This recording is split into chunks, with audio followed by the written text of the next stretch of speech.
Vous avez un petit poignet et vous avez du mal à trouver des montres qui vous conviennent, alors cette vidéo est faite pour vous. Vous n'êtes pas fan des modèles imposants et préférez des garde-temps plus discrets qui reprennent les standards du XXe siècle, alors cette vidéo est aussi faite pour vous. Bonjour à tous et bienvenue sur Orlo & Co, moi c'est Paul et j'ai un petit poignet. Ça fait vachement réunion des alcooliques anonymes.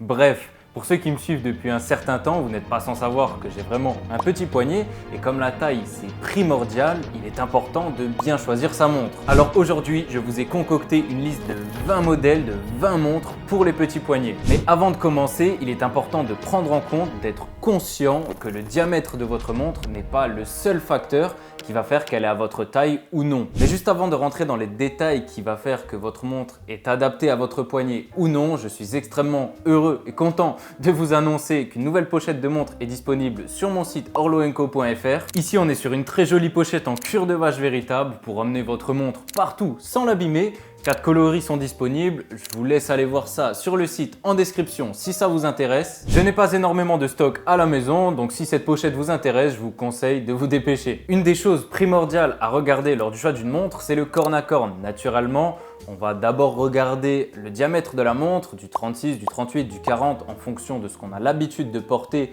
ou de ce qu'on pense être adapté à notre poignet, mais le corne à corne est aussi très important car en effet une montre avec un corne à corne élevé, un grand corne à corne mais un petit diamètre pourra moins bien vous aller qu'une montre avec un plus gros diamètre mais un corne à corne plus petit. Donc lorsque vous regardez le diamètre d'une montre, pensez aussi à regarder la longueur de corne à corne. Un autre point important à préciser avant de découvrir pas mal de modèles super sympathiques, c'est justement quel type de montre vous allez choisir. Une dive watch pourra avoir un diamètre un peu plus important mais ça ne choquera pas car c'est dans sa nature, c'est une montre de plongée. Si votre style c'est plutôt une dress watch vintage ou même du vintage en général, eh bien là ça ne va pas être forcément très dérangeant que la montre ait un plus petit diamètre, même dans certains cas qu'elle soit sous-dimensionnée. Car les montres avec un diamètre de 40, 42, 44 mm, ça reste tout de même assez récent, enfin c'est assez récent que c'est une norme.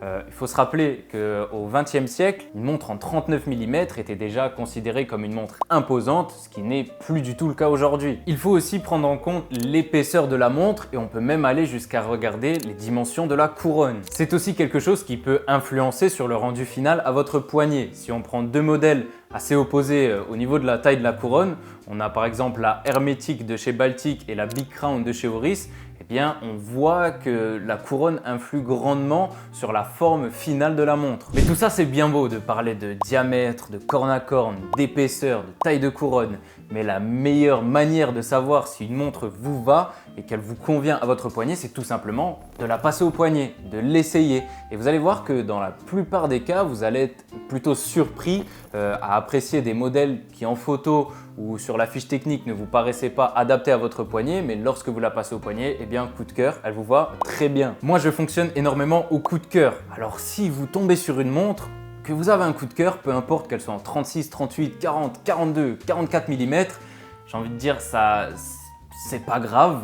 Tant que vous êtes satisfait de la montre, que vous êtes satisfait de son rendu à votre poignet et qu'elle est adaptée à votre style vestimentaire, vous pouvez y aller les yeux fermés. Le plus important est d'assumer votre montre, qu'elle vous plaise à votre poignet et qu'elle soit en accord avec vous tout simplement. Bon, voilà pour le petit disclaimer, mais malgré tout, certaines montres vont être plus adaptées au petit poignet que d'autres et évidemment, les petits diamètres sont quand même en règle générale une meilleure solution pour des personnes avec des petits poignets. Et mon avis risque d'être un petit peu biaisé. Moi, je suis plutôt fan des montres vintage.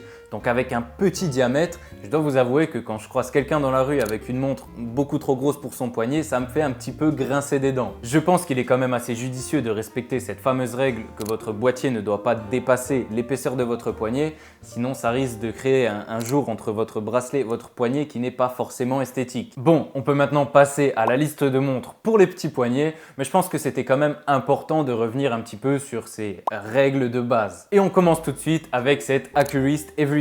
Ici, on est sur une montre vraiment pas chère, à environ 140 €, donc en 36 mm. On a un verre saphir, on est sur une montre à quartz avec un mouvement japonais Miyota à l'intérieur. On a une étanchéité jusqu'à 50 mètres, un guichet de date à 3 heures. Voilà une montre anglaise plutôt simple mais qui fait le taf. Ah oui, petit bonus, maintenant que j'y pense, il y a aussi cette Casio MTP avec plein de chiffres beaucoup trop compliqués après qui vient de sortir avec un diamètre de 35 mm et ça m'étonnerait pas que cette montre fasse un carton. On y retrouve un look bien PRX avec la possibilité d'avoir un cadran bleu Tiffany et tout ça pour seulement 79,90 €. Je pense que cette montre a pas mal de potentiel. Voilà, cette Casio c'était juste un petit bonus comme ça, il risque d'y en avoir pas mal durant cette vidéo. Ensuite on a un très joli modèle de chez Timex avec la Marlin Wood avec un joli cadran California, donc avec une partie chiffre romain et l'autre partie chiffre arabe. Une montre très classe, très sobre, on a des aiguilles Dauphine, un diamètre de 34 mm et un truc qui moi me parle beaucoup, que je trouve très cool, c'est que pour 199 €, on n'a pas un mouvement à quartz, mais un mouvement mécanique à remontage manuel. Ce qui est très cool et qui permet de garder une certaine finesse puisqu'on est à 10 mm d'épaisseur seulement. On passe à une montre que beaucoup connaissent déjà avec la Seiko 5 SRPJ 81. Bon, Seiko, on ne présente plus, la gamme Seiko 5 non plus, ça a fait ses preuves. Ici, on est sur un modèle en 36,4 mm avec 12,5 mm d'épaisseur et un corne à corne de 44,4 mm. C'est une montre automatique, ça c'est cool, qui embarque le mouvement 4R36. Pour la résistance à l'eau, on est étanche jusqu'à 100 mètres et pour le prix, on est environ à 250 €. Sincèrement, on peut dire ce qu'on veut de Seiko, mais ça reste quand même une très bonne porte d'entrée dans l'horlogerie. Et même d'ailleurs, ça peut nous suivre tout au long d'une collection avec des modèles allant de quelques centaines d'euros à plusieurs milliers d'euros et tout ça toujours avec une très bonne qualité. Et ça, je trouve ça extrêmement respectable de la part de Seiko. Bon, comme on est extrêmement bien servi chez Seiko, on va continuer chez Seiko avec la Seiko Presage Cocktail SRP 852 J1 Bellini. On entend souvent parler de cette gamme Presage, mais saviez-vous qu'ils ont aussi fait des modèles pour petits poignets? En effet, ici on est sur une montre en 34 mm pour un prix de 479 €. Bon, c'est vendu comme une montre de femme de par le diamètre, mais à part ça, on reste sur une Presage, donc une montre automatique, fond vissé et transparent, étant jusqu'à 50 mètres. On ne s'éternise pas sur ce modèle, il est assez connu. Je trouvais juste sympa de préciser qu'il existe un diamètre petit pour les petits poignets. Quand on pense à montre pour mettre un premier pied dans l'horlogerie, on pense à Seiko, mais on pense aussi à Tissot. Et ça tombe bien car ils ont un modèle en 36 mm qui est super sympa, la Tissot Seastar 1000. Ici on est sur une montre au style plongeuse qui d'ailleurs est étanche jusqu'à 300 mètres. On a un boîtier en acier inoxydable, une glace saphir, c'est une montre à quartz qui est plutôt fine puisqu'on est à 9,7 mm d'épaisseur. Et pour le prix, on est à 475 €. Je crois que c'est l'heure du deuxième bonus puisqu'on est en train de parler de Tissot. Évidemment, il faut que je mentionne la Tissot PRX en 35 mm qui d'ailleurs depuis quelques mois est disponible dans sa version automatique en 35 mm.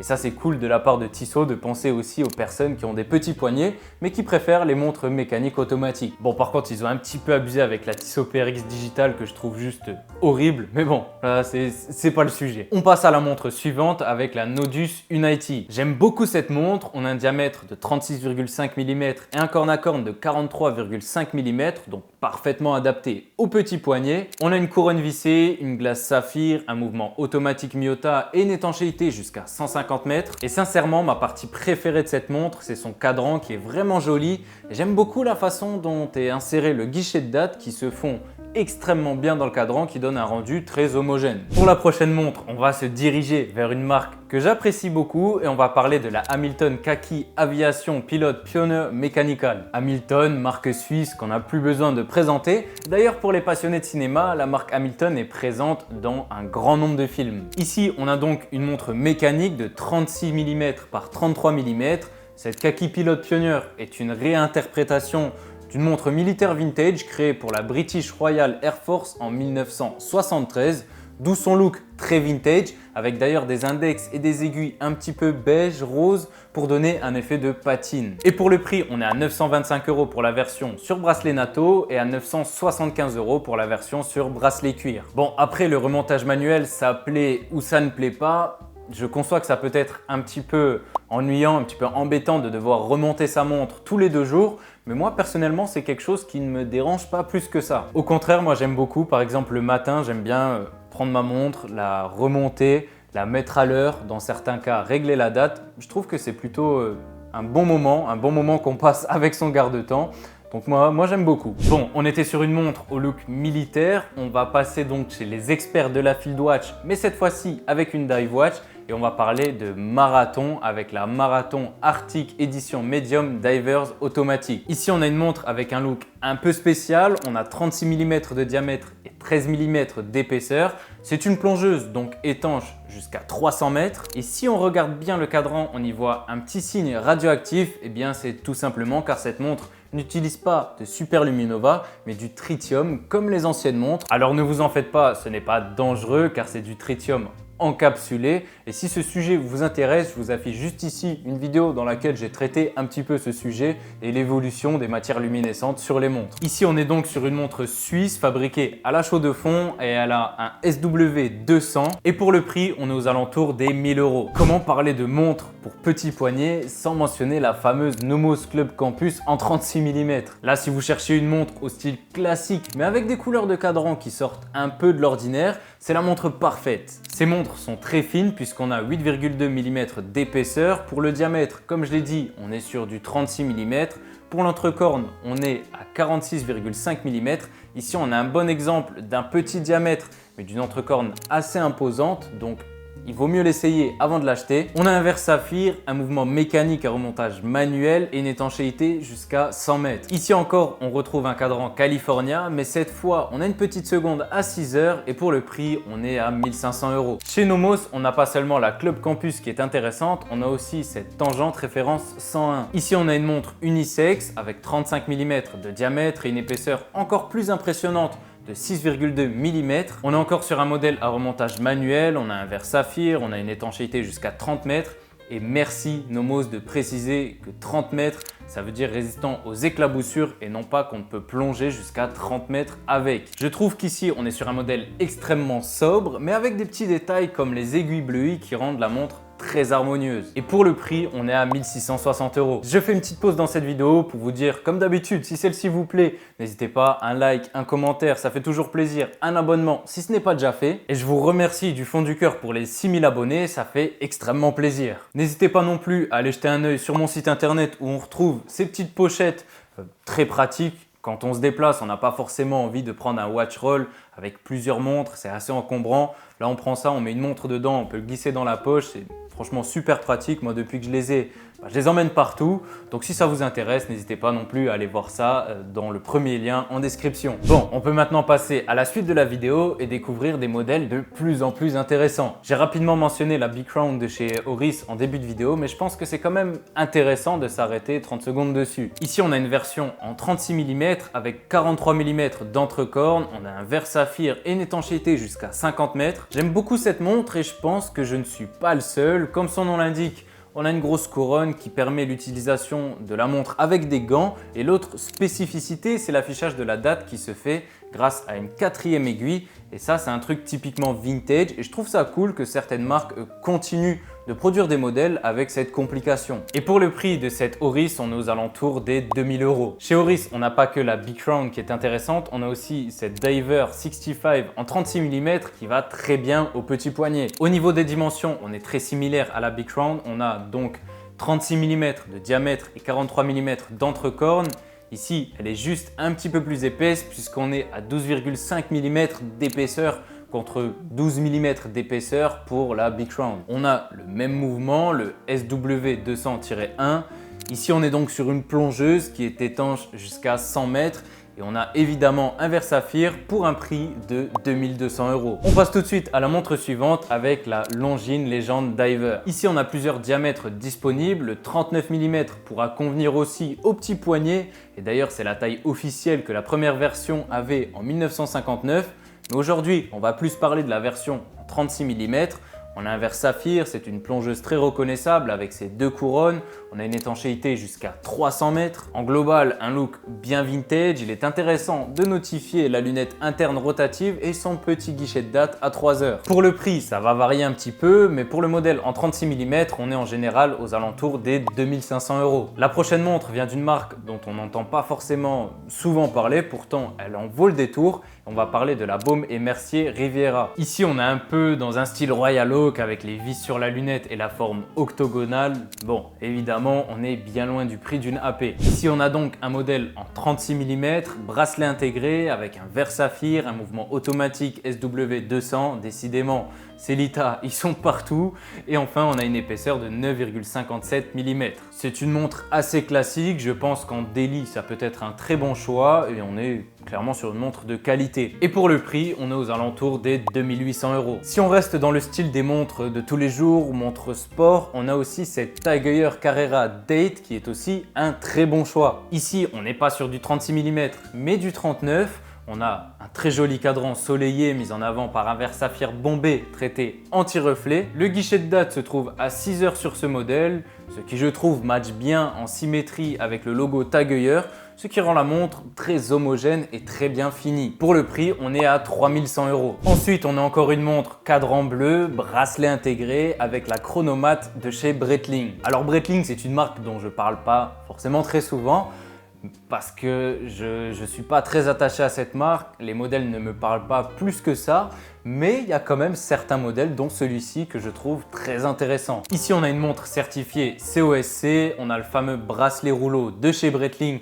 pour garantir un super confort. Pour le diamètre, on est à 36 mm pour 10 mm d'épaisseur, donc des bonnes proportions pour un petit poignet. Pour le corne à corne, on est à 43,3 mm. On a une lunette unidirectionnelle et une étanchéité jusqu'à 100 mètres. Encore une fois, le guichet de date se trouve à 6 heures et pour le prix, on est à 4 950 €. Il y a certaines marques qui proposent un modèle en plusieurs déclinaisons de diamètre. Et ça, c'est plutôt cool car si on aime un modèle, eh bien on ne se retrouve pas bloqué tout simplement car le diamètre ne nous convient pas, il est soit trop gros, soit trop petit. Et parmi ces marques, on a évidemment Tudor avec la Black Bay qui est disponible en 31 mm, en 36 mm, en 39 mm et en 41 mm. Donc ici, on a une très jolie montre sur Jubilé, petite référence à Rolex, certifiée COSC, encore une fois. C'est vrai que je dis certifié COSC comme si c'était logique pour tout le monde. Je vous rappelle juste ce que c'est certifié COSC, en fait, c'est juste une batterie de test qui a été effectuée avec une montre. Donc plus précisément sur le mouvement qui certifie en fait tout simplement une certaine précision. Donc certifié COSC, ça va certifier que la montre a une précision de -4 à +6 secondes pour 24 heures. Donc ce qui est quand même très peu. Et -4 à +6 secondes pour 24 heures, ça signifie tout simplement que si vous portez ou laissez poser votre montre pendant 24 heures, le réglage de l'heure peut osciller entre -4 et +6 secondes. En gros, elle peut perdre -4 secondes, donc être en retard de -4 secondes ou en avance de +6 secondes tous les 24 heures. Alors je sais que je le dis assez souvent, mais on va passer à une montre que j'adore et on va parler de la Zenith Défi 36. Je la trouve très jolie. Encore une fois, c'est vrai qu'on a un look Royal Oak, mais le travail effectué sur le cadran la rend vraiment unique. C'est un modèle plutôt simple que l'on peut aisément porter tous les jours, que ce soit sur bracelet acier ou alors sur bracelet caoutchouc, qui d'ailleurs est fourni, j'allais dire gratuitement, rien n'est forcément gratuit, mais qui est fourni avec lors de l'achat. On a donc notre bracelet acier et notre bracelet caoutchouc qui est inclus. Ça, c'est un petit plus.